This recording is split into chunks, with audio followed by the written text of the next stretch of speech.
हाँ जी। तो दोस्तों यहाँ से हमारा actual Indian contract act start हो रहा है। अभी तक हमने जो प्रीवियस 3 क्लासेस में पढ़ा वो बेसिकली एक बेस था, फाउंडेशन था। कुछ टर्मोलॉजीज समझाने की कोशिश की गई थी, कुछ डेफिनेशन समझाने की कोशिश की गई थी, कुछ कंसेप्ट समझाने की कोशिश किए गए थे कि आपको आगे जो पढ़ाया जाएगा इंडियन कॉन्ट्रैक्ट एक्ट में वो सब आपको समझ में आ जाए। तो एक्चुअल जो इंडियन कॉन्ट्रैक्ट एक्ट है वो अब यहाँ से स्टार्ट हो रहा है और बहुत सारी चीज़ें यहाँ पर दोबारा रिपीट कर रखी है जो हम ऑलरेडी प्रीवियस 3 क्लासेस में पढ़ चुके हैं। जैसे कि ये एक्ट क्यों बनाया गया था, इस एक्ट का मेन मोटिव क्या है, इस एक्ट में हम लोग क्या पढ़ने वाले हैं। The law of contract constitute the most important branch of mercantile और commercial law as it is line हम पर पढ़ चुके हैं, right. It affects everybody more so trade commerce and industry. It may be said that the contract is the foundation of the civilised world. तो ये सारी चीज़ें हम पढ़ चुके हैं। फर्दर एक्ट कब से एप्लीकेबल है ये भी हम पढ़ चुके हैं, 1 सितंबर 1872। एक्ट कहाँ पर एप्लीकेबल है ये भी हम पढ़ चुके हैं। It extends to whole of India except Jammu and Kashmir. यहाँ पर जो हाईलाइट करने वाली चीज़ है देखिए वो मैंने अंडरलाइन कर दी है इस पैराग्राफ के अंदर कि the act is by no means exhaustive. ये कंसेप्ट भी मैं आपको प्रीवियस क्लासेस में बता चुका हूँ कि एग्जॉस्टिव लॉ का मतलब क्या होता है, एक लॉ जिसके अंदर उस पर्टिकुलर एस्पेक्ट से रिलेटेड सारे प्रोविजंस हो। अब ये जो एक्ट है this is related to contract. हम इसे एग्जॉस्टिव तब कहते हैं जब हर तरह के कॉन्ट्रैक्ट से रिलेटेड इसके अंदर प्रोविजंस होते, लेकिन एक्चुअल में हर तरह के कॉन्ट्रैक्ट से रिलेटेड प्रोविजंस नहीं है। इसीलिए हमारे पास सेल ऑफ गुड्स एक्ट है, इसीलिए हमारे पास पार्टनरशिप एक्ट है, इसीलिए हमारे पास ट्रांसफर ऑफ प्रॉपर्टी एक्ट है, इसीलिए हमारे पास नेगोशिएबल इंस्ट्रूमेंट एक्ट है, राइट। तो बेसिकली फाउंडेशन तो बताया गया है कॉन्ट्रैक्ट्स का कि अगर आप कोई भी कॉन्ट्रैक्ट बना रहे हैं, चाहे वो पार्टनरशिप से रिलेटेड, चाहे वो सेल ऑफ गुड्स से रिलेटेड, चाहे वो नेगोशिएबल इंस्ट्रूमेंट से रिलेटेड, चाहे आप इंश्योरेंस से रिलेटेड, चाहे ट्रांसफर ऑफ इमूवेबल प्रॉपर्टी से रिलेटेड, आप कोई भी कॉन्ट्रैक्ट बना रहे हैं तो कॉन्ट्रैक्ट बनाते हुए आपको माइंड में क्या क्या चीज़ें रखनी है, कौन कौन से एसेंशियल एलिमेंट्स का ध्यान रखना है, वो तो इस एक्ट में बताया गया है।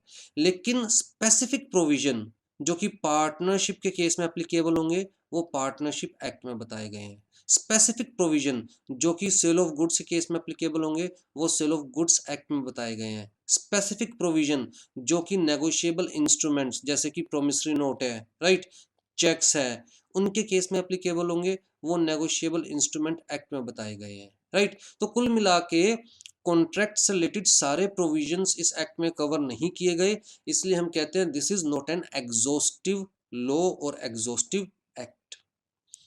आ जाइए फिर जी, इनिशियली कितने पार्ट्स थे वो भी हम डिस्कस कर चुके हैं। एट प्रेजेंट कितने पार्ट्स एप्लीकेबल है, इफेक्टिव है, वो भी हम डिस्कस कर चुके हैं।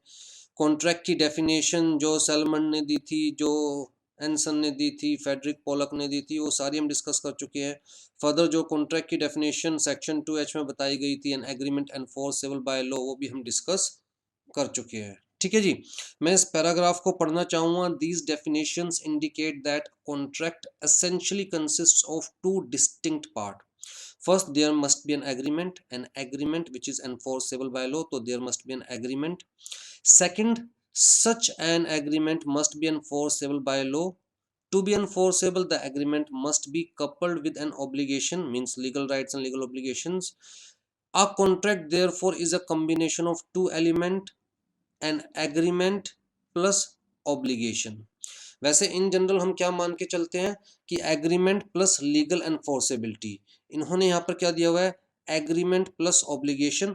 तो एमसीक्यू के पॉइंट ऑफ व्यू से इस पॉइंट को दिमाग में रखिएगा, ठीक है, क्योंकि आपकी बुक में क्या दिया हुआ है कि contract is equal to agreement plus obligation, तो करेक्ट है एमसीक्यू के पॉइंट ऑफ व्यू से। अगर आपको ऑप्शन दे रखी होगी एग्रीमेंट प्लस लीगल एनफोर्सेबिलिटी तो भी करेक्ट है, ठीक है जी।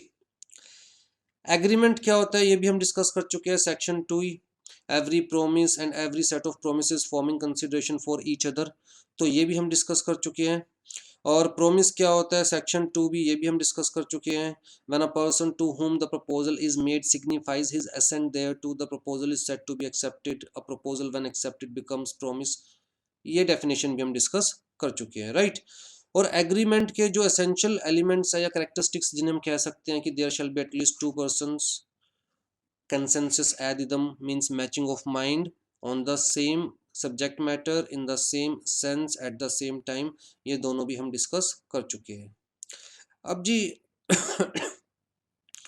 लीगल राइट्स और ऑब्लिगेशंस क्या होती है वो भी मैं आपको बता चुका हूँ, एग्जाम्पल देकर भी बता चुका हूँ, तो इन चीज़ों को हम दोबारा से डिस्कस नहीं कर रहे हैं, एज इट इज़ जो हम पढ़ चुके हैं वही है यहाँ पर, और कोई स्पेसिफिक पॉइंट भी नहीं है जिसे मैं एमसीक्यू के पॉइंट ऑफ व्यू से हाईलाइट करूँ।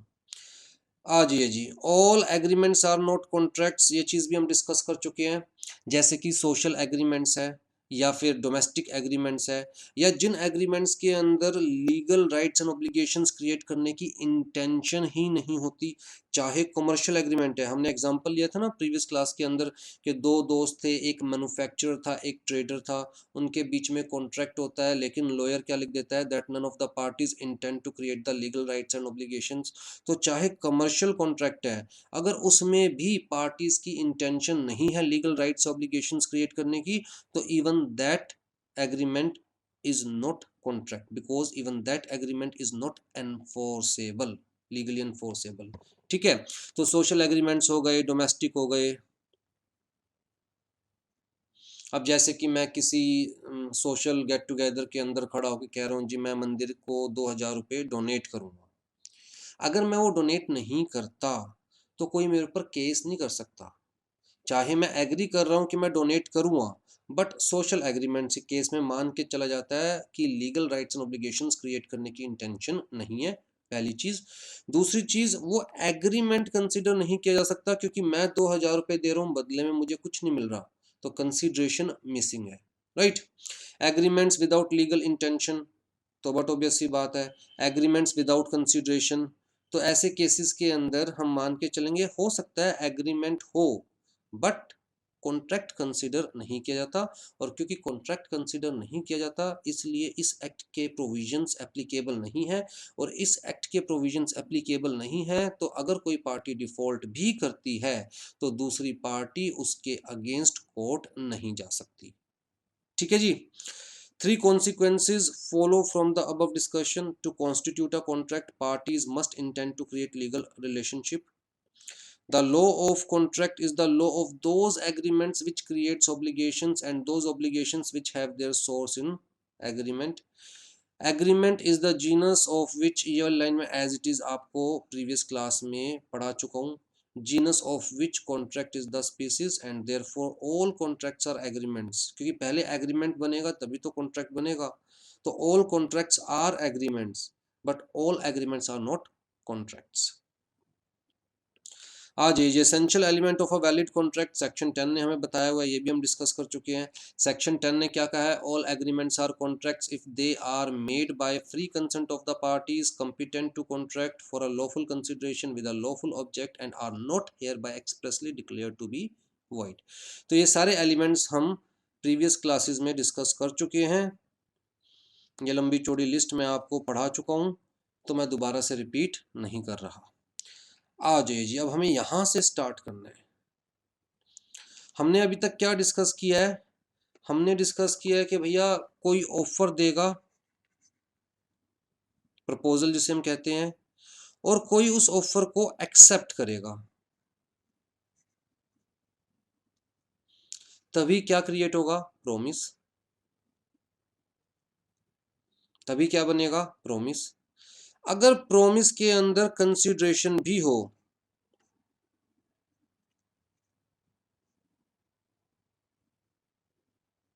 तभी क्या बनेगा, एग्रीमेंट। और एग्रीमेंट अगर लीगली एनफोर्सेबल हो तभी क्या बनेगा, कॉन्ट्रैक्ट। तो जी स्टार्ट कर रहे हैं कि भैया ऑफर क्या होता है, इसके क्या एसेंशियल एलिमेंट्स है, ऑफर देते हुए क्या क्या चीज़ दिमाग में रखना है, ऑफर कितने टाइम के लिए वैलिड होता है, ऑफर कब लैप्स हो जाता है, कितने तरह के ऑफर होते हैं, राइट। फिर हमें डिस्कस करना है जी एक्सेप्टेंस कैसे की जा सकती है ऑफर की, एक्सेप्टेंस कब तक की जा सकती है ऑफर की, एक्सेप्टेंस के क्या एसेंशियल एलिमेंट्स है, तो ये सारी चीज़ें अब हम डिस्कस करने जा रहे हैं। हाँ जी, offer one of the early steps in the formation of contract lies in arriving at an agreement between the contracting parties by the means of an offer and acceptance, right? Thus when one party मतलब offerer makes a definite proposal to the another party offeree and the offeree accepts it in its entirety, मतलब जैसा offer दिया जाता है सामने वाले को as it is accept करना पड़ेगा।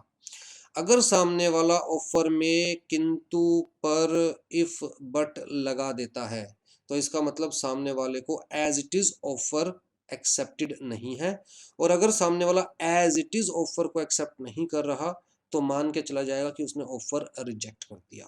ठीक है, आप मुझे अपनी बाइक ऑफर कर रहे हैं 50,000 रुपीज में, मैं कह रहा हूँ नहीं यार 45,000 में लूँगा, तो मैंने आपका ऑफर एक्सेप्ट तो किया बाइक लेने का, लेकिन विद द कंडीशन कि मैं 45,000 रुपीज़ में लूँगा, 50,000 में नहीं लूँगा। मतलब जो आपने मुझे ऑफर दिया था वो मैंने एज इट इज़ एक्सेप्ट नहीं किया, तो मान के चला जाएगा कि मैंने आपका ऑफर रिजेक्ट कर दिया।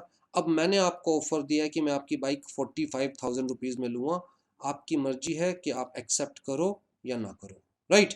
तो इसलिए लिखा हुआ है in its entirety and without any qualification, without any condition, there is the meeting of mind of the parties and the contract comes into being assuming that all the other elements are also present, right? तो जी offer क्या होता है, section 2A के अंदर बताया हुआ है ऑफर क्या होता है, राइट? ऑफर को हम प्रपोजल भी कह सकते हैं बेसिकली।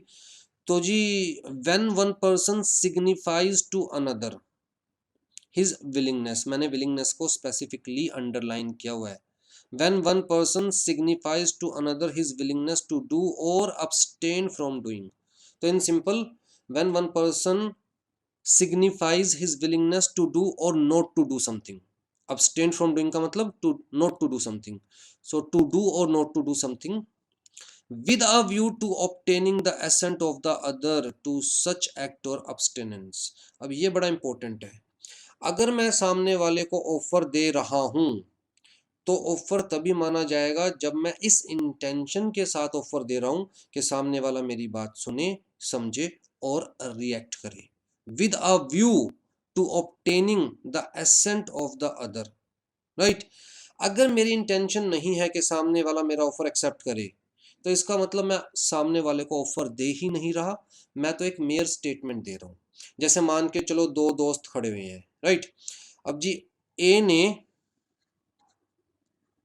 बी को कहा कि यार, जिस तरह बी ने ए को कहा कि मुझे बाइक लेनी थी, अगर कोई पुरानी बाइक मिल जाती तो मैं ले लेता। अब ए ने कैजुअली कह दिया यार मुझे बाइक बेचनी है, 3-4 साल पुरानी हो गई है, 30,000 रुपये में अगर कोई लेगा तो मैं देने को तैयार हूँ। ठीक है, यहाँ ए ने बी को डायरेक्ट ऑफर नहीं दिया है, ए बी की इंटेंशन नहीं जानना चाहता कि वो इस ऑफर को एक्सेप्ट करेगा नहीं करेगा। ए ने तो एक मेयर स्टेटमेंट दे दिया, कैजुअल स्टेटमेंट कि यार हाँ मैं भी बेच दूँ अगर 30,000 रुपये में कोई मेरी बाइक परचेज कर लेगा तो इसे ऑफर कंसिडर नहीं किया जा सकता। ऑफर तभी कंसिडर किया जाएगा जब जो बंदा ऑफर दे रहा है, जिसको ऑफर मिला है, उसकी एसेंट ऑब्टेन करने के लिए ऑफर दे रहा है कि सामने वाला मेरी बात सुने, समझे और रिएक्ट करे। अगर हमारी इंटेंशन है कि यार कुछ भी बोल दो कोई फर्क नहीं पड़ता, सामने वाला हमारी बात सुने ना सुने, तो इसका मतलब हम लोग ऑफर नहीं दे रहे हैं, we are simply giving a statement, a mere statement, right? The person making the proposal और offer is called the proposer और offeror, the person to whom the proposal is made is called offeree. मैं तो बड़ा simple सा MCQ है पर पूछा जा सकता है। आ जाइए जी रूल्स गवर्निंग द ऑफर। अब जी ऑफर देते हुए किन किन बातों का ध्यान रखना है। सबसे पहली चीज, ऑफर बिल्कुल साफ सुथरा, बिल्कुल क्लियर होना चाहिए, सामने वाले को एग्जैक्टली समझ में आना चाहिए कि आप ऑफर दे क्या रही है, राइट? तो offer must B clear, must be definite, must be complete, must be complete, it shall not be वेग। ऐसा ऑफर नहीं होना चाहिए जिसका अल्टीमेट इम्पैक्ट सामने वाले को पता ही नहीं कि क्या होगा। जैसे कि यहाँ पर एक एग्जाम्पल दे रखा है, मान के चलिए मैं आपके पास घोड़ा खरीदने आता हूँ, ठीक है, मैं आपको ऑफर दे रहा हूँ कि यार मैं इस घोड़े को रेस में भगाऊंगा और अगर ये घोड़ा रेस जीत गया तो मैं 50,000 रुपये दूंगा, अगर नहीं जीता तो मैं 40,000 रुपये दूंगा।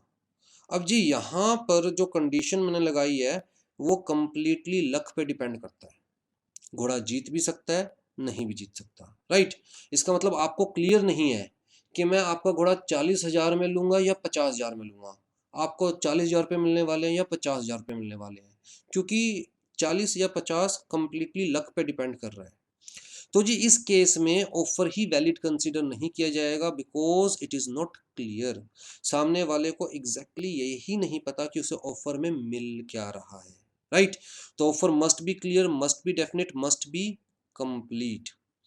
An offer must be communicated to the offeree. An offer becomes effective only when it has been communicated to the offeree so as to give him an opportunity to accept or reject the same. कहता है जी अगर आप सामने वाले को offer दे रहे हो तो उसके पास अपॉर्चुनिटी होनी चाहिए उस ऑफर को एक्सेप्ट करने की, रिजेक्ट करने की। वो सोचे समझे, अपना माइंड लगाए और उसके बाद ऑफर एक्सेप्ट करे या ऑफर रिजेक्ट करे। और वो तभी पॉसिबल है जब ऑफर आप उसको कम्युनिकेट करेंगे। जब तक उसको ऑफर मिलेगा ही नहीं, जब तक उसको ऑफर समझ में ही नहीं आएगा, तब तक वो अपना माइंड तो अप्लाई कर ही नहीं सकता, राइट। जैसे कि एक सिंपल सा एग्जांपल देता हूँ। मान के चलो मिस्टर एक्स है, उनका जो बॉय था, लड़का था, गुम हो गया, ठीक है। अब जी मिस्टर एक्स ने पैम्पलेट बंटवाए कि जो मेरे बच्चे को ढूंढ के लाएगा मैं उसको 1,000 रुपये इनाम दूंगा। ये मिस्टर एक्स की तरफ से ऑफर हो गया, ठीक है। मिस्टर वाई जो मिस्टर एक्स के एम्प्लॉय थे, तो मिस्टर एक्स के बच्चे को जानते थे वो, तो मिस्टर वाई घर पर जा रहे थे रेलवे स्टेशन से ट्रेन पकड़ने के लिए, राइट। पकड़ के घर पे जा रहे थे तो रेलवे स्टेशन पर उनको मिस्टर एक्स का बच्चा दिखाई दिया। अब जी मिस्टर वाई उस बच्चे को लेकर मिस्टर एक्स के पास पहुंच गए। वाई को पता ही नहीं था कि मिस्टर एक्स ने ऐसा कोई ऑफर दिया हुआ है कि जो बच्चे को लेके आएगा उसको 1,000 रुपये दूंगा। इसका मतलब ये ऑफर वाई को कम्युनिकेट ही नहीं हुआ था। जब ये ऑफर वाई को कम्युनिकेट ही नहीं हुआ तो इस ऑफर के बेसिस पर वाई कोई भी एक्ट कैसे कर सकते हैं, राइट। अब जी वाई जब घर पहुंचे तो वाई को पता चला भैया मिस्टर एक्स ने तो ऑफर निकाली हुई थी, जो लेके आएगा उसे 1,000 रुपये मिलेंगे। तो वाई ने मिस्टर एक्स को कहा लाओ जी मेरे 1,000 रुपये। तो मिस्टर एक्स ने कहा भैया आपको ऑफर के बारे में पता था? वाई ने कहा नहीं। तो जब आपको ऑफर के बारे में पता ही नहीं था, जब ऑफर आप तक पहुंचा ही नहीं था, तो आप उसे एक्सेप्ट कैसे कर सकते हो? जो आपने एक्ट किया है वो एक्ट करने से पहले ऑफर एक्सेप्ट करना चाहिए था, ऑफर आपको मिलना चाहिए था, राइट। तो offer must be communicated to the offeree. फिर जी the communication of the offer may be made by the express words, oral और written. It may be implied by the conduct. तो ये तो हम पहले भी डिस्कस कर चुके हैं कि ऑफर या मैं कहूँ कि contract may be oral, may be written और मे बी इम्प्लाइड, एक्सप्रेस्ड और इम्प्लाइड। एक्सप्रेस्ड का मतलब which is expressed by using words, words may be oral may be written. और इम्प्लाइड का मतलब जहां पार्टीज का कंडक्ट शो कर रहा है कि हाँ उन्हें ऑफर दिया गया है या उन्हें ऑफर मिल गया है, या फिर जहां पार्टीज का कंडक्ट शो कर रहा है कि हम ऑफर दे रहे हैं। जैसे अगर मैं किसी रेलवे स्टेशन पर खड़ा हूँ और कोई भी बूट पॉलिश करने वाला, शू पॉलिश करने वाला आता है और डायरेक्ट मेरे शू पॉलिश करने लग जाता है, तो उसकी तरफ से ये इम्प्लाइड ऑफर है, राइट। उसने वर्ड्स यूज नहीं करे, उसने कहा नहीं कि साहब ये शू पॉलिश कर दूं, जूते गंदे हो रहे हैं, 5 रुपए में चमका दूंगा, ऐसा उसने कुछ नहीं कहा।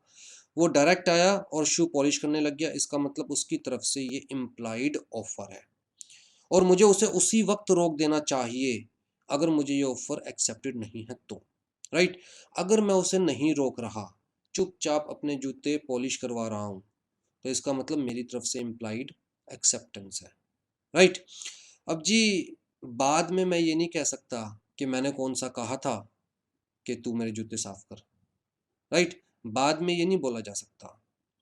तो अगर सामने वाला इम्प्लाइड ऑफर दे रहा है तो भी आपको स्पेसिफिकली उसे मना करना है अगर आपको वो ऑफर नहीं चाहिए तो वही चीज़ कही हुई है कि जो ऑफर है that may be expressed in words और ओरल और रिटन और इट मे बी इम्प्लाइड। जैसे यहाँ पर एग्जाम्पल दिया हुआ है, A offers his car B for ₹10,000।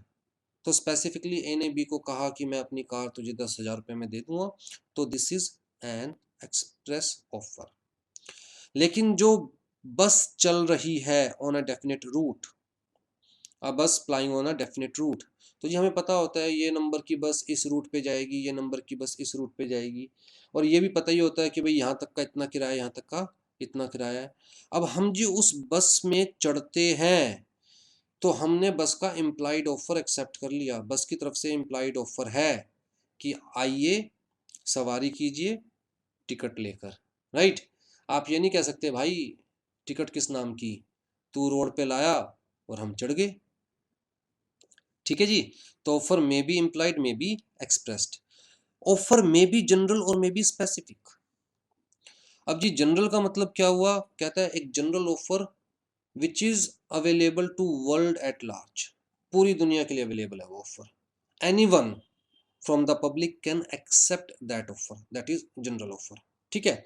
जैसे कि मिस्टर एक्स ने ऑफर दिया था, जो भी मेरे बच्चे को ढूंढ के लाएगा मैं उसको 1,000 रुपये का इनाम दूंगा। तो पूरे वर्ल्ड में कोई भी एक्सेप्ट कर सकता है इस ऑफर को। ठीक है। तो इट मे बी जनरल और मे बी स्पेसिफिक। स्पेसिफिक का मतलब किसी एक स्पेसिफिक पर्सन को दिया जाए या किसी एक स्पेसिफिक ग्रुप को दिया जाए। जैसे अगर कोई बैंक ऑफर दे रहा है कि कोई सीएस अगर हमारे पास फिक्स डिपॉजिट करवाता है तो हम उसे 10% का इंटरेस्ट रेट देंगे। अब जी वो ऑफर स्पेसिफिकली किसके लिए, सीएस के लिए, कंपनी सेक्रेटरी के लिए। तो स्पेसिफिक ऑफर सिर्फ वो ही एक्सेप्ट कर सकता है जिसे वो ऑफर मिला है, कोई और उसे एक्सेप्ट नहीं कर सकता, राइट। तो where an offer is made to a particular person और a particular group of persons it is called specific offer and it can be accepted only by that particular person. But when the offer is addressed to an uncertain body of individuals, that is world at large, it is general offer and it can be accepted by any member of the general public by fulfilling the condition laid down in the offer. अब जी यहाँ पर भी क्या होता है, जैसे बच्चा गुम हो गया, मिस्टर एक्स ने कहा जो मेरा बच्चा ढूंढ के लाएगा मैं उसे 1,000 रुपये दूंगा। अब जी बच्चा तो एक ही इंसान ढूंढ सकता है ना, तो मान के चलते हैं जेड को वो ऑफर के बारे में पता चला, पहले जेड के पास वो ऑफर कम्युनिकेट हुआ, जेड को ऑफर के बारे में पता चला और वो ऑफर सुनकर जेड बच्चे को ढूंढने गया, जेड को बच्चा पा गया, राइट। अब यहाँ पर जेड का जो कंडक्ट है वही अपने आप में एक्सेप्टेंस है। फोन करके थोड़ी ना बोलेगा जेड, हाँ जी मुझे आपका ऑफर मिला है और मैं आपका बच्चा ढूंढने जा रहा हूँ। ऐसे तो अगर 1,000 लोगों ने वो पैम्पलेट पढ़ा और 1,000 लोग एक्स को फ़ोन करने लगेंगे कि जी हमने हमें आपका ऑफ़र मिल गया है, हमने वो पैम्पलेट पढ़ लिया है और हम आपका बच्चा ढूंढने जा रहे हैं, वो बेचारा वैसे ही अपना माथा पकड़ के बैठ जाएगा, कहेगा एक तो बच्चा गुम हो रहा है ऊपर से तुम और दुखी कर रहे हो ढूंढने की बजाय, राइट। तो यहाँ पर जो जनरल ऑफर होता है, जो ओपन ऑफर होता है, उसमें जो पार्टी एक्सेप्ट कर रही है उसका कंडक्ट ही शो कर रहा है कि उसने ऑफर एक्सेप्ट कर लिया। जेड स्पेसिफिकली ऑफर पढ़ के बच्चे को ढूंढने गया, इसका मतलब उसने वो ऑफर एक्सेप्ट कर लिया। ये एक्सेप्टेंस एक्स तक पहुंचाने की जरूरत नहीं है। जब जेड बच्चे को लेकर एक्स के पास पहुंचेगा तो ऑटोमेटिकली एक्स को पता चल जाएगा कि ऑफर पढ़कर जेड बच्चे को ढूंढने गया था और पैम्पलेट हाथ हाथ में है जेड के। इसका मतलब जेड ने ऑफर पढ़ा, बच्चे को ढूंढने गया, बच्चे को ढूंढ के मेरे पास ले आया, तो जेड का जो एक्ट है that is equal to acceptance. ठीक है। तो यहाँ पर सिर्फ एक ही पर्सन एक्सेप्ट कर सकता है, एक बार बच्चा पा गया फिर कोई और तो एक्सेप्ट नहीं कर सकता इसे। लेकिन जनरल ऑफर ऐसे भी होते हैं जो एक से ज्यादा लोग एक्सेप्ट कर सकते हैं। जैसे कि यहाँ पर एक केस दे रखा है, Carlill versus carbolic smoke balls company. अब जी केस क्या है, जो ये हमारे पास कंपनी है कार्बोलिक स्मोक बॉल कंपनी, इस कंपनी ने अपना कोई प्रोडक्ट लॉन्च किया। वो आता है ना मुंह में लगा के फूंक मारते हैं बॉल, ऊपर जाती है, जिसको रेस्पिरेटरी प्रॉब्लम होती है, सांस की दिक्कत होती है, तो उसके लिए वो प्रोडक्ट आता है। तो इस कंपनी ने ऐसा कोई प्रोडक्ट लॉन्च किया। इन्फ्लुएंजा आपको पता है ना, मतलब related to breath, related to respiratory system, ऐसी कोई प्रॉब्लम होती है तो इन्फ्लुएंजा। तो जी इन्फ्लुएंजा से रिलेटेड कोई प्रोडक्ट लॉन्च किया इस कंपनी ने, और कंपनी ने दावा किया कि हमारे इस प्रोडक्ट को जो भी यूज़ करेगा, इस स्पेसिफिक वे में यूज़ करेगा, उससे इन्फ्लुएंजा नहीं होगा, मतलब रेस्पिरेटरी प्रॉब्लम नहीं होगी। तो जी ये जो कार्लिल थी, मिसिस कार्लिल, मिसिस थी ना, हाँ मिसिस कार्लिल, उन्होंने प्रोडक्ट परचेज किया, उस प्रोडक्ट को उसी वे में यूज़ किया जिस वे में कंपनी ने कहा था, लेकिन फिर भी मिसिस कार्लिल को इन्फ्लुएंजा हो गया, रेस्पिरेटरी प्रॉब्लम हो गई। तो इन्होंने केस ठोका कंपनी के ऊपर। भाई कंपनी ने क्या कहा था कि $100 का अवार्ड देंगे, रिवॉर्ड देंगे अगर किसी को हमारा प्रोडक्ट यूज़ करने के बाद भी प्रॉब्लम हो गई तो मिसिस कार्लिल ने यूज़ भी किया उस प्रोडक्ट को और फिर भी उनको प्रॉब्लम हो गई, तो उन्होंने कंपनी को कहा कि लाओ जी मेरा रिवॉर्ड दो, आपने तो चैलेंज किया था ये, राइट। तो इस केस में कोर्ट ने क्या कहा था कि भैया ऐसे केसेस के अंदर, ओपन ऑफर के अंदर, जनरल ऑफर के अंदर स्पेसिफिकली कोई हर बंदा जिसने प्रोडक्ट परचेज किया फ़ोन करके कंपनी को थोड़ी ना बोलेगा कि अब हमने आपका प्रोडक्ट परचेज कर लिया, इसके ऊपर ऑफ़र है जो वो हमने पढ़ लिया, हम ये ऑफ़र एक्सेप्ट करते हैं, अब हम आपका प्रोडक्ट यूज़ करने जा रहे हैं, इस स्पेसिफिक वे में यूज़ करने जा रहे हैं। अगर 1 लाख लोग वो प्रोडक्ट परचेज करेंगे तो 1 लाख लोग कंपनी को फ़ोन करके या कंपनी को पोस्ट करके या कंपनी में जाकर कंपनी को कम्युनिकेट थोड़ी ना करेंगे अपनी एक्सेप्टेंस, राइट। तो यहाँ पर जो भी बंदा प्रोडक्ट यूज़ कर रहा है उसका कंडक्ट अपने आप में शो कर रहा है कि भैया वो ऑफ़र उसने पढ़ लिया, क्योंकि आपके प्रोडक्ट के ऊपर जो पैकिंग है वहीं पर लिखा हुआ था, वो ऑफ़र उसने पढ़ लिया और पढ़ने के बाद ही उसने वो प्रोडक्ट यूज़ किया है, और वो यूज़ कर रहा है उस स्पेसिफिक वे में यूज़ कर रहा है, इसका मतलब उसने आपका ऑफ़र एक्सेप्ट कर लिया है। तो अब आप ये नहीं कह सकते कि सामने वाले को ऑफ़र मिला ही नहीं था, या कम्युनिकेट नहीं हुआ था, या सामने वाले ने अपनी एक्सेप्टेंस नहीं दी थी। इस केस के अंदर specific acceptance is not required, जो भी पार्टी है उसका कंडक्ट अपने आप में शो कर देगा एक्सेप्टेंस, ठीक है। अब ये जो ऑफर है, प्रोडक्ट तो 10,000 लोग, 1 लाख लोग, 10 लाख लोग परचेज कर सकते हैं। अगर मान के चलो उन 10 लाख लोगों में से 10 लोगों को भी प्रॉब्लम हो गई, तो 10 के 10 लोग रिवॉर्ड के लिए क्लेम कर सकते हैं। तो इस टाइप के ऑफर के अंदर एक से ज़्यादा पार्टी भी रिवॉर्ड के लिए क्लेम कर सकती है, राइट। तो इसी चीज़ को मैंने हाईलाइट किया हुआ है। Since this offer is of a continuing nature, more than one person can accept it and can even claim the reward, more than one person can even claim the reward. But if the offer of reward is for seeking someone information या seeking the restoration of missing thing, अब जैसे मेरी घड़ी गुम हो गई और मैंने ऑफर निकाला कि जो मेरी घड़ी ढूंढ के लाएगा उसे मैं 100 रुपये दूंगा। भैया जो ढूंढ के ले आया घड़ी, एक बार मिल गई तो दोबारा कोई और थोड़ा ना ढूंढ के ला सकता है, तो उस केस में तो रिवॉर्ड सिर्फ एक ही पर्सन को मिलेगा। लेकिन इस टाइप के ऑफर के अंदर रिवॉर्ड एक से ज़्यादा पर्सन क्लेम कर सकता है, ठीक है जी। The condition is that the claimant must prove the prior knowledge of the reward before doing the act और प्रोवाइडिंग दैट इंफॉर्मेशन। तो जी A advertise in the newspaper that he will pay ₹100 to anyone who restore him his lost son. B without knowing this reward finds A's lost son। तो वही example है जो मैंने आपको ऊपर समझाया है, ठीक है। नीचे ये वही चीज़ बताई हुई है। तो जी बस प्रूव करना होगा कि हाँ एक्चुअल में ऑफर हमें मिल गया था, बिना ऑफर मिले हमने ये एक्ट नहीं किया, ऑफर मिलने के बाद हमने ये एक्ट किया है। अगर आप प्रूव नहीं कर पाए तो मान के चला जाएगा कि बिना ऑफर मिले आपने ये एक्ट किया है, और जब आपको ऑफर कम्युनिकेट ही नहीं हुआ था तो आप उसे एक्सेप्ट कैसे करते, और जब तक ऑफर एक्सेप्ट नहीं होगा तब तक कोई एग्रीमेंट, कोई प्रॉमिस, कोई कॉन्ट्रैक्ट का मतलब ही नहीं है, तो आप रिवॉर्ड क्लेम नहीं कर सकते, ठीक है जी। आ जाइए, ये बड़ा इंपॉर्टेंट है, ध्यान से सुनिएगा। An offer must be distinguish from, कहता है इनविटेशन टू ट्रीट या invitation to offer is not an offer. दोबारा रिपीट कर रहा हूँ, इनविटेशन टू ट्रीट या invitation to offer is not an offer. मैं किसी दुकान पर जाता हूँ, विंडो पे प्रोडक्ट टंगा हुआ है, उसके ऊपर बाकायदा प्राइस भी डिस्प्ले हो रहा है, लेट्स से 200 रुपीज़, राइट। अब जी मैं ये मान के चलूँ कि सामने वाले ने ये मुझे ऑफ़र दे रखी है कि 200 रुपये में ये प्रोडक्ट है। मैं दुकान के अंदर गया, मैंने कहा भैया ये 200 रुपये का आपने ऑफ़र दे रखा है, मुझे एक्सेप्टेड है, मुझे ये प्रोडक्ट दे दीजिए। तो दुकानदार की मर्जी है वो प्रोडक्ट आपको देना दे, क्योंकि ये ऑफ़र नहीं है दुकानदार की तरफ से, ये इनविटेशन टू ऑफ़र है। आप दुकान में जाते हो, बार्गेन करते हो ना कि नहीं भैया 200 का नहीं, 190 का, 180 का। तो एक्चुअल में कोर्ट ने कहा कि ये जो शॉप्स के ऊपर विंडोज़ में जो डिस्प्ले में गुड्स लगे होते हैं, उनके ऊपर चाहे प्राइस लिखे हुए हो, वो एक्चुअल में ऑफर नहीं है शॉपकीपर्स की तरफ से, वो क्या है, इनविटेशन टू ऑफर। वो आपको इनवाइट कर रहे हैं कि हाँ we are ready to negotiate this product for 200 rupees. आप आइए, नेगोशिएट कीजिए, हो सकता है हम 200 में ही दे, हो सकता है 190 में दे, हो सकता है 180 में दे, हो सकता है हम ना दे, हो सकता है हम ना दे। तो this is N invitation from the shopkeeper, not an offer from the shopkeeper, right. तो यहां पर मैं आपको बताना चाहूंगा, जहां पर 3 स्टेज आ रही है,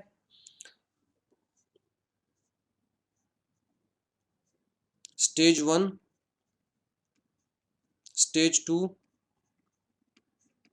स्टेज 3। जहां 3 स्टेज आ रही है तो ऑटोमेटिकली फर्स्ट स्टेज क्या होगी, इनविटेशन टू ऑफर।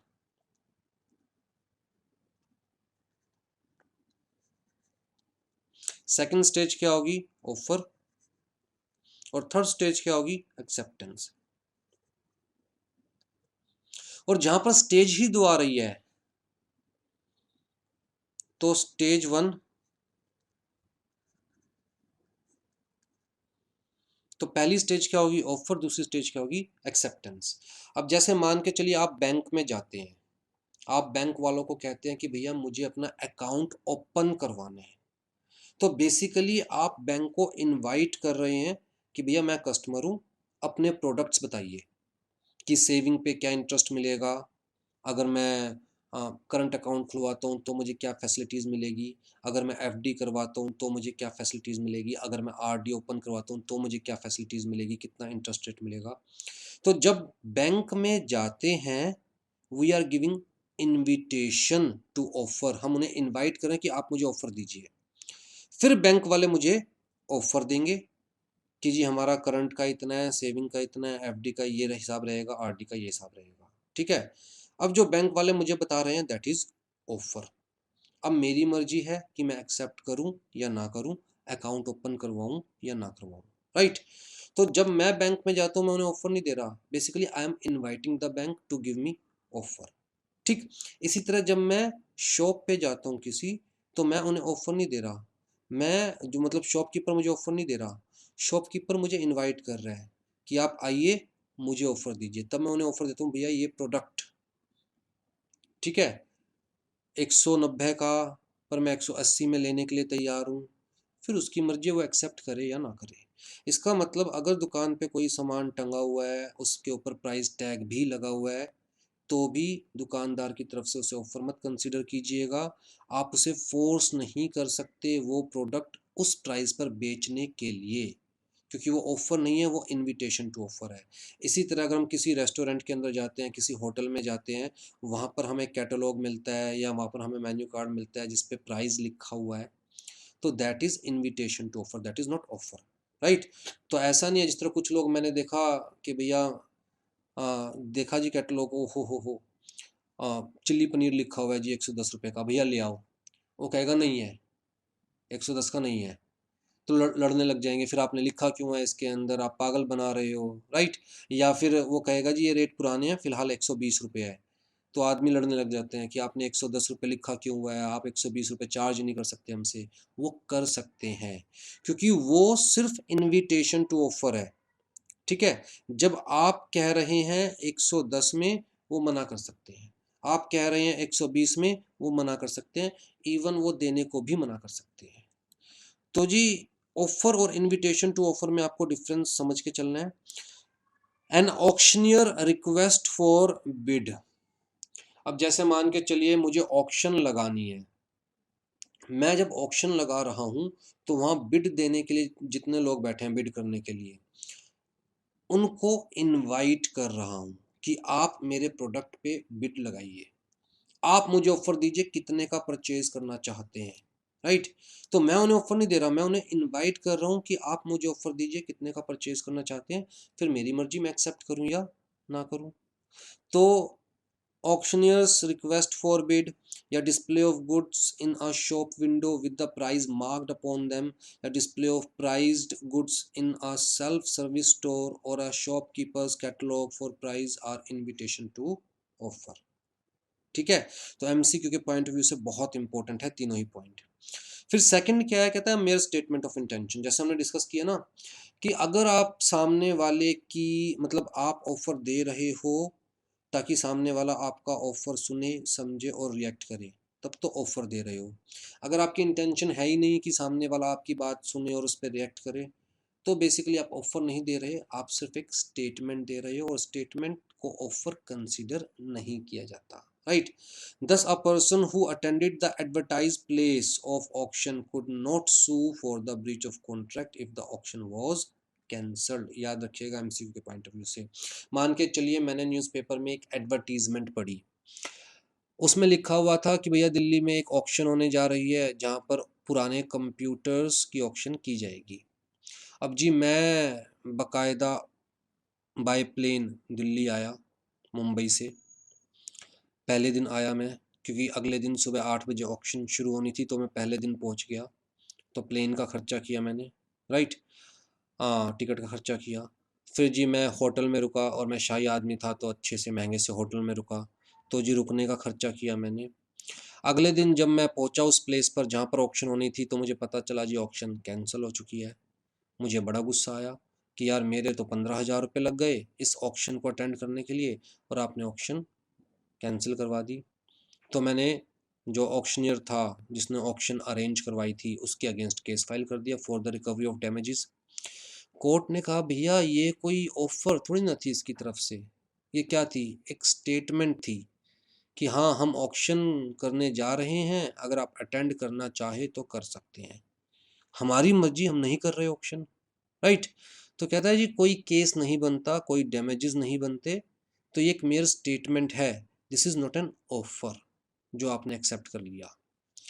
फिर जी हम mayor communication of information in the course of negotiation. मान के चलिए मेरा एक घर है, आपका फ़ोन आता है कि जी घर बेचना है, मैं कहता हूँ हाँ अगर 90 के आसपास मिलेंगे, 90 लाख के आसपास, तो मैं सोच सकता हूँ बेचने के लिए, ठीक है। आप 90 लाख रुपए लेकर मेरे घर लाओ जी, घर बेच दो अपना। मैंने कहा भैया मैं कहा था कि 90 मिलेंगे तो मैं सोच सकता हूँ, I am ready to negotiate on this price. मैंने ये थोड़ा ना कहा था मैं 90 में अपना घर बेच रहा हूँ कि आप लोगे या नहीं लोगे। मैंने आपको कोई ऑफर दी थी कि क्या आप मेरा घर लोगे या नहीं लोगे, मैं 90 में अपना घर बेच रहा हूँ। मैं सिंपली क्या कहा था कि I am ready to negotiate, अगर 90 या उससे ज़्यादा मिलेंगे तो मैं सोच सकता हूँ। तो mayor communication of information in the course of negotiation is not an offer. ठीक है जी।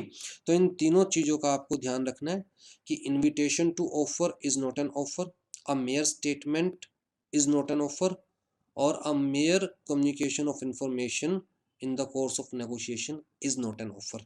इन केसेस के अंदर कोई ऑफर कंसीडर नहीं किया जाता तो कोई केस भी नहीं बनता, आप सामने वाले से कोई डैमेजेस क्लेम नहीं कर सकते, आप सामने वाले के ऊपर कोई केस फाइल नहीं कर सकते, ठीक। अब an offer that has been communicated properly continues as such until it lapse।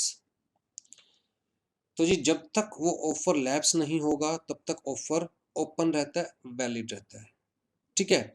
या तो लैप्स हो जाए एज पर लो, कहाँ पर बताया गया है, सेक्शन 6 में बताया गया है। कहाँ पर बताया गया है, सेक्शन 6 में बताया गया है कि किन किन केसेस के अंदर ऑफर लैप्स हो जाएगा, या जिसने ऑफर दिया वो रिवोक कर ले, ऑफर वापस ले ले अपना ऑफर सामने वाले के एक्सेप्ट करने से पहले। ऑफर कब वापस लिया जा सकता है, सामने वाले के एक्सेप्ट करने से पहले। एक बार सामने वाले ने एक्सेप्ट कर दिया तो ऑफर प्लस एक्सेप्टेंस, काम खत्म, फिर आप ऑफर को रिवोक नहीं कर सकते, ठीक है। तो जी सेक्शन 6 ने कहा किस किस केस में रिवोक्ड कंसिडर किया जाएगा। If it is not accepted within the specified time. जैसे कि मैंने कहा कि this offer is valid for 7 days, अगर सामने वाले ने 7 दिन में उस ऑफर को एक्सेप्ट नहीं किया तो ऑटोमेटिकली ऑफर क्या कंसिडर किया जाएगा, लैप्स्ड, खत्म, राइट। उसके बाद सामने वाला उस ऑफर को एक्सेप्ट नहीं कर सकता। अगर मैं कोई टाइम स्पेसिफाई नहीं भी कर रहा तो भी लिखा हुआ है विद इन रीजनेबल टाइम, सामने वाले को एक्सेप्ट करना पड़ेगा। अब जी रीजनेबल टाइम क्या है, कहता है it depends upon case to case. Contract act में रीजनेबल टाइम को डिफाइन नहीं किया हुआ। हजारों तरह के कॉन्ट्रैक्ट्स बन सकते हैं, हजारों कंडीशंस में कॉन्ट्रैक्ट्स बन सकते हैं, तो हर केस के लिए रीजनेबल टाइम डिफाइन करना इज नॉट पॉसिबल, राइट। तो रीजनेबल टाइम क्या है, depends upon case to case. जब डिस्प्यूट होगा, बात कोर्ट में जाएगी तो कोर्ट डिसाइड करेगी whether the time is reasonable और नॉट, राइट। तो विद इन रीजनेबल टाइम, जैसे कि मैंने एक कंपनी के में अप्लाई किया था शेयर्स के लिए, और कंपनी ने 7 महीने बाद मुझे शेयर्स अलॉट करे। तो मैंने ऑफर कब करी, 7 महीने पहले। कंपनी ने एक्सेप्ट कब किया मेरा ऑफर, 7 महीने बाद। तो मैंने 7 महीने बाद लेने से मना कर दिया कि भैया 7 महीने में तो प्राइस कितनी बार ऊपर गए हैं, कितनी बार नीचे गए हैं। तब मुझे लग रहा था कि आपकी कंपनी के प्राइस ऊपर जाएंगे, इसलिए मैंने अप्लाई किया था शेयर्स के लिए। आज की डेट में मुझे नहीं लगता कि आपके शेयर्स लेने का कोई यूज़ है, तो मैं नहीं लूँगा। तो कंपनी ने केस फाइल कर दिया कि जी मैंने ऑफ़र दिया था, उन्होंने एक्सेप्ट कर लिया, तो एग्रीमेंट हो गया, तो वैलिड एग्रीमेंट है। कोर्ट ने कहा कि 7 मंथ्स रीजनेबल टाइम नहीं है शेयर्स के केस में, तो depending upon case to case, ठीक है। तो offer must be accepted within the reasonable time, और if time is specified by the offer within the specified time, otherwise offer will be revoked, मतलब मान के चला जाएगा offer will be lapsed. It is not accepted if it is not accepted in the mode prescribed, or if no mode is prescribed in some usual and reasonable manner, ठीक है जी। अब bank में जाते हैं, बैंक वालों ने कहा कि जी अगर आपको अकाउंट ओपन करवाना है तो आप, बैंक वालों ने ऑफ़र दी मुझे कि सेविंग अकाउंट पे हम 6% इंटरेस्ट रेट देंगे। मैंने ऑफ़र एक्सेप्ट कर ली। बैंक वालों ने कहा कि भैया देखिए, अगर आप ऑफ़र एक्सेप्ट करना चाहते हैं तो आपको हमारा ये फॉर्म फिल करना पड़ेगा अकाउंट ओपन करवाने के लिए। अगर मैं वो फॉर्म फिल नहीं करता, मतलब उन्होंने एक मोड प्रिस्क्राइब कर दिया ना कि जी आपको इस फॉर्म को फिल करके देना पड़ेगा, तभी हम मान के चलेंगे आपको हमारा ऑफर एक्सेप्टेड है, तभी हम आपका अकाउंट ओपन करेंगे। अगर मैं उस प्रिस्क्राइब्ड मोड के अंदर एक्सेप्ट नहीं करता तो बैंक का ऑफर लैप्स, राइट। अगर कोई मोड प्रिस्क्राइब नहीं है तो भी रीजनेबल मैनर के अंदर ऑफर एक्सेप्ट किया जाना चाहिए, राइट। अब जी रीजनेबल मैनर के अंदर ऑफर कैसे एक्सेप्ट किया जाता है, देखिए मान के चलिए 2 घर है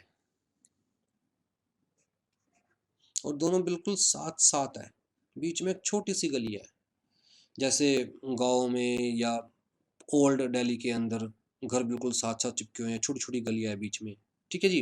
अब 2 दोस्त थे, एक इस छत पर पतंग उड़ा रहा था, एक इस छत पर पतंग उड़ा रहा था। तो इस दोस्त ने कहा कि यार मैं तुझे वैसी मस्ती में, मैं तुझे अपना घर 100 रुपये में दे दूंगा। तो इसकी तरफ से ऑफर चली गई कि मैं तुझे अपना घर 100 रुपये में दे दूंगा। दूसरे दोस्त ने क्या किया, अपनी एक्सेप्टेंस कबूतर के पैर में बांध कर भेज दी, ठीक है। अब कबूतर के पैर में भी बांध के नहीं भेजी थी, बेसिकली उसने एक्सेप्टेंस में कबूतर उड़ा दिया अपना। तो वहां पर कबूतर उड़ाने का मतलब एक्सेप्टेंस, उसने कहा जी मेरी एक्सेप्टेंस थी, मैंने कबूतर उड़ाया अपना खुशी में, ठीक। तो अब कहा दे अपना घर 100 रुपये में, तूने ऑफर दी थी, मैंने एक्सेप्ट कर ली। ये देने से इसने मना कर दिया, बात कोर्ट में गई। कोर्ट में जब बात गई तो इसने कहा जी इसने एक्सेप्टेंस कहाँ दी थी। ये भाई साहब कहते हैं जी मैंने खुशी में एक्सेप्टेंस में कबूतर उड़ाया था। कोर्ट कहते हैं कबूतर उड़ाना कोई रीजनेबल मैनर थोड़ी ना है ऑफर को एक्सेप्ट करने का, राइट। तो आपकी एक्सेप्टेंस कंसिडर नहीं की जाएगी। तो रीजनेबल एक्सेप्टेंस का मतलब इन अ रीजनेबल मैनर, अगर आप फेस टू फेस ऑफर मिल रहा है तो फेस टू फेस आप एक्सेप्ट कर सकते हो ओरल वर्ड्स, या आप इन राइटिंग एक्सेप्ट कर सकते हो, आप एसएमएस भेज सकते हो, आप ईमेल भेज सकते हो, राइट। तो वो तो रीजनेबल मोड है। लेकिन कबूतर उड़ाना is not a reasonable mode. तो ये कहता है जी हमारे गांव में तो ऐसे ही हाँ की जाती है। तो कोर्ट ने कहा ये कोई रीजनेबल मोड नहीं है किसी ऑफर को एक्सेप्ट करने का, आपके गांव में क्या होता है वो आप जानो, राइट। लेकिन दिल्ली के अंदर this is not the reasonable mode to accept any offer. हाँ जी, द ऑफरी, ऑफर कब लैप्स हो जाएगा, if the offeree rejects it by distinct refusal to accept it. अगर सामने वाले ने साफ साफ मना कर दिया तो ऑफर लैप्स हो गया, बात खत्म। आइदर द ऑफरर और offeree dies before the acceptance. तो जी एक्सेप्ट करने से पहले या तो ऑफरर की डेथ हो गई जिसने ऑफर दिया है, या जिसको ऑफर मिला उसकी डेथ हो गई, तो ऑफर लैप्स, खत्म। The acceptor fails to fulfil the condition precedent to an acceptance. अब जैसे मान के चलते हैं मुझे मेरे बॉस से ऑफर मिली कि अगर मैं लेट्स से अपनी जो क्लासेस है वो विद इन 30 days रिकॉर्ड कर दूंगा तो मुझे डबल सैलरी मिलेगी। तो this is the condition precedent to the offer, मतलब पहले कंडीशन फुलफिल करेंगे तभी ऑफर वैलिड है, डबल सैलरी वाला। मैं ये कंडीशन फुलफिल नहीं कर पाया तो ऑफर ऑटोमेटिकली मेरे लिए क्या हो गया, लैप्स, खत्म। The offeree makes a counter offer. Counter offer जैसे मैंने आपको कहा ना कि आपने मुझे बाइक ऑफर करी 50,000 रुपीज़ की, मैंने कहा नहीं भैया 45,000 में लूँगा, तो दिस इज काउंटर ऑफर, जहां हम सामने वाले का offer as it is accept नहीं कर रहे बल्कि इफ, परंतु, किंतु, ये चीजें लगा रहे हैं, इफ बट परंतु किंतु लगा रहे हैं और अपनी कंडीशन इम्पोज कर रहे हैं। तो लोग कहता है भैया सामने वाले ने जो ऑफर दिया था वो तो आपने एक्सेप्ट किया नहीं, अब आप सामने वाले को ऑफर दे रहे हैं, वो सामने वाले की मर्जी, एक्सेप्ट करे या ना करे, मतलब काउंटर ऑफर दे रहे हैं आप, राइट। आप एक्सेप्टेंस नहीं दे रहे बल्कि आप काउंटर ऑफर दे रहे हैं।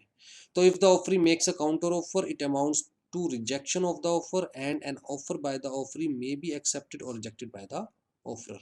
तो जो मैं काउंटर ऑफर दे रहा हूँ वो सामने वाले की मर्जी, वो एक्सेप्ट करे या रिजेक्ट करे, ठीक है जी। काउंटर ऑफर जैसे ही मैंने दिया इसका मतलब ओरिजिनल ऑफर तो मैंने रिजेक्ट कर दिया सामने वाले का। हाँ जी, revocation of offer by the offeror. अब जी जो बंदा ऑफर दे रहा है वो किस पॉइंट ऑफ टाइम तक अपना ऑफर वापस ले सकता है। तो सबसे जो थंब रूल है सिंपल सा याद रखिए, सामने वाला एक्सेप्ट करे उससे पहले आप ऑफर वापस ले सकते हो, लेकिन अगर सामने वाले ने एक्सेप्ट कर लिया फिर आप ऑफर वापस नहीं ले सकते। तो an offer may be revoked by the offerer at any time before acceptance. Like any offer revocation must be communicated to the offeree. जब आप रिवोक कर रहे हो तो सामने वाले को कहोगे ना नहीं भैया मैं अपना ऑफर वापस ले रहा हूँ। अगर आपने सामने वाले को ये नहीं बताया, मन ही मन सोच लिया कि भैया मैंने अपना ऑफर वापस ले लिया, तो सामने वाले को थोड़ी ना पता चला है, उसके लिए तो ऑफर अभी भी ओपन है, वो एक्सेप्ट कर सकता है, right. As it does not take effect until it is actually communicated to the offeree, before its actual communication the offeree may accept the offer and create a binding contract. तो अगर आपके revoke करने से पहले, offer वापस लेने से पहले, ये बेसिकली सेक्शन 5 में बताया गया है। लैप्स का जो केस है वो सेक्शन 6 में बताया गया है कि किस किस तरह से लैप्स हो सकते हैं, बट किस टाइम तक रिवोक किया जा सकता है वो सेक्शन 5 में बताया गया है, ठीक है। तो एमसीक्यू के पॉइंट ऑफ व्यू से याद रखिएगा। तो एक बार सामने वाले ने ऑफर एक्सेप्ट कर लिया रिवोकेशन से पहले, तो फिर तो आपका जो कॉन्ट्रैक्ट है वो बाइंडिंग हो गया, right. The revocation must reach the offeree before he sends out the acceptance. अच्छा ये लाइन ना मैंने स्पेसिफिकली अंडरलाइन की है, ध्यान से देखिएगा। मैं आपको ऑफर देता हूँ कि मैं अपना घर आपको 90 लाख रुपए में देने को तैयार हूँ, 90 लाख रुपीज़ में। आप कहते हैं यार सोचने के लिए मुझे 4 दिन चाहिए, ध्यान से देखिएगा, सोचने के लिए मुझे 4 दिन चाहिए। मैं कहता हूँ ओके, ठीक है। अब मैं आपको क्या दे रहा हूँ, एक तो अपना हाउस और दूसरा टाइम, 4 days। इस हाउस के बदले तो मुझे कंसिडरेशन मिलेगी 90 लाख रुपए, लेकिन इस टाइम के बदले मुझे क्या मिला। अब मैंने आपको कहा चलो कोई बात नहीं 4 दिन दिया आप सोच लो, लेकिन अगले ही दिन मेरे पास एक और ऑफर आ गई, मेरा घर परचेज करने के लिए कोई बंदा मुझे 91 लाख रुपीज़ ऑफर कर रहा था, मैंने उसे बेच दिया। 3 दिन बाद आप आते हो कि जी मुझे मंजूर है 90 लाख रुपए में, मैंने कहा भैया मैंने तो अपना घर 91 लाख रुपीज़ में ऑलरेडी बेच दिया। आप मुझसे लड़ने लगे कि 4 दिन से पहले आप कैसे बेच सकते थे, आपने मुझे 4 दिन का टाइम दिया था। आप कोर्ट में गए, कोर्ट ने कहा कि भाई चलो ये तो बात ठीक है कि हाउस के बदले आप 90 लाख रुपीज़ दे रहे थे, पर जो ये टाइम आपने मांगा इसके बदले आपने क्या दिया था। कोर्ट ने कहा कि अगर आपको टाइम चाहिए तो you have to buy it, आपको इसके बदले कुछ एडिशनल कंसिडरेशन देनी पड़ेगी, राइट। तो किसी भी ऑफर को के लिए अगर आपको स्पेसिफिक टाइम चाहिए एक्सेप्ट करने के लिए और आप चाहते हैं सामने वाला उस टाइम के लिए आपका ऑफर ओपन रखे, तो आपको उस चीज़ के लिए अलग से कंसिडरेशन देनी पड़ेगी कि चलो जी आप ये 10,000 रुपये पकड़ो और मुझे 4 दिन दो सोचने के लिए। फिर अगर सामने वाला पकड़ लेता है 10,000 रुपये, तो आपने इसके बदले कंसिडरेशन दे दी है। अब सामने वाला चाहकर भी 4 दिन से पहले अपना ऑफर रिवोक नहीं कर सकता, राइट। तो अगर आपको टाइम चाहिए सोचने के लिए, समझने के लिए, ऑफर को एक्सेप्ट करने के लिए, तो you have to buy that time, you have to give some consideration for that time. An offer to keep open for a specified time is not binding unless it is supported by consideration। ठीक है जी।